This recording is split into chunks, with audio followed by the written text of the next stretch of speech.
নমস্কার সবাইকে। আজকে আমি করেছিলাম ডিমের কষা। ডিমের বিভিন্ন রকম রেসিপি হয়, সবাই অনেক রকমভাবেই করে, তো আমি এইভাবে করি। আজকে একটু তাড়াহুড়ো ছিল, তার জন্য আমি প্রথম থেকে দেখাতে পারিনি রান্নাটা। আজকে রান্না উঠায় দেওয়ার পরে আমার মনে পড়ছে ভিডিও করার কথা। তো এখানে আমি প্রথমে ডিমগুলো সিদ্ধ করে নিয়েছিলাম। সিদ্ধ করে নেওয়ার পরে ডিমগুলোকে একটু লবণ আর হলুদ দিয়ে হালকা করে ভেজে নিয়েছিলাম। তারপরে এখানে আমি মশলা করে নিয়েছি। প্রথমে আদা রসুন আর লঙ্কাটা মিক্সিতে পেস্ট করে নিয়েছি।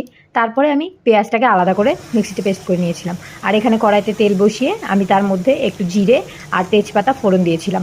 ফোড়ন থেকে একটু গন্ধ বেরিয়ে আসলে ওর মধ্যে আমি পেঁয়াজটা ভাজতে দিয়ে দিয়েছিলাম। এদিকে পেঁয়াজটা ভাজা হচ্ছে আর ওদিকে আমি গুঁড়ো মশলাগুলো জলের মধ্যে মিশিয়ে নিয়েছিলাম। আজকে সব মশলা বাটতে পারিনি, তার কারণ ওই যে বললাম একটু তাড়াতাড়ি ছিল, তার জন্য। অনেক দিন হলো ডিম খাওয়া হয় না, আর আজকে ওয়েদারটাও একটু ঠান্ডা পড়েছে, খুব একটা গরম নেই, যদিও গরম আছে কিন্তু বৃষ্টি বৃষ্টি, তার জন্য ডিমটা করলাম। এবারে পেঁয়াজটা একটু লাল লাল ভাজা হয়ে গেলে তার মধ্যে আমি ওই যে আদা রসুন লঙ্কার যে পেস্টটা করেছিলাম সেটা দিয়ে দিয়েছি। সেটা দিয়ে আবার একটু ভালো করে মশলা থেকে তেল ছাড়া অবধি ভেজে ভেজে নিয়ে তার মধ্যে আমি ওই যে মশলার যে পেস্টটাও করেছিলাম, জল দিয়ে গুলিয়ে রেখেছিলাম, হলুদ, জিরের গুঁড়ো, একটু লবণ আর ধনে গুঁড়ো, সেটাকে আমি এর ভেতরে দিয়ে দিয়েছি। দিয়ে ভালো করে কষিয়ে নিয়েছি।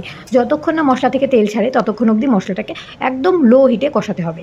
তারপরে কষানো হয়ে গেলে আমি একটু জল দিয়ে ফুটিয়ে নিয়েছিলাম। জলটা ফুটে যাওয়ার পরে ডিমগুলো ছেড়ে সেটাকে ভালো করে অনেকক্ষণ ধরে ফুটিয়ে নিয়েছিলাম। আর জলটা অল্প রেখেছি কারণ ঝোলটা একটু মাখা মাখা হবে।